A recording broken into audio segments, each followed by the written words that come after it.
हरदोई की छात्रा हूँ। विकसित भारत मिशन 2025 जैविक उर्वरक आधारित कृषि प्रसंग में उपस्थित।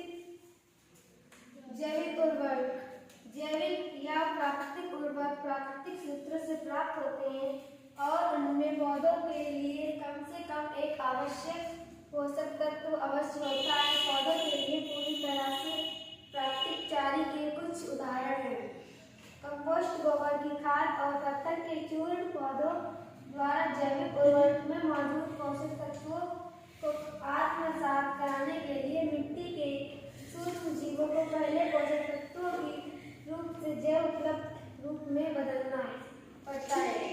इससे अकार्बनिक उत्पादों की तुलना में बदलना पड़ता है। पोषक तत्वों का उत्सर्जन धीमा होता है, साथ ही कार्बनिक पदार्थों के समावेश के कारण मिट्टी में गुरुत्व में सुधार होता है। मिट्टी में उर्वरक की कमी अकार्बनिक उर्वरकों के इस्तेमाल से फसलों की पैदावार में भारी वृद्धि हुई है, लेकिन इसकी कीमत बहुत ज़्यादा चुकानी पड़ी है। समय के साथ रासायनों पर अत्यधिक निर्भरता ने मिट्टी की उर्वरता को बुरी तरह प्रभावित किया है। किसान अब इसकी भरपाई के लिए और भी ज़्यादा रसायनों का इस्तेमाल कर रहे हैं, जिससे स्थिति और बिगड़ रही है। जैसे जैसे अधिक किसान सिंथेटिक उर्वरकों के प्रभाव के बारे में जान रहे हैं, मिट्टी की उर्वरता को धीरे धीरे बढ़ाने में मदद करने के लिए पूरक या पोषक तत्वों के एकमात्र सोच के रूप में जैविक उर्वरक की ओर रुख कर रहे हैं। जैविक उर्वरक के उपयोग रसायनों से पर्यावरण को होने वाले खतरों के बारे में बढ़ती हुई जागरूकता के कारण जैविक खाद के इस्तेमाल की ओर एक आंदोलन शुरू हुआ है।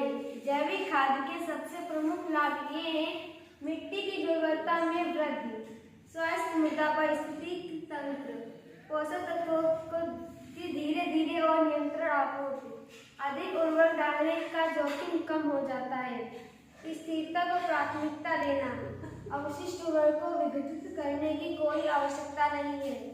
जैविक उर्वरकों के प्रकार: पशु आधारित जैविक उर्वरक पशु आधारित प्राकृतिक उर्वरकों के मुख्य स्रोत पशु खाद्य और कूचड़ खानों से प्राप्त उपोत्पाद हैं।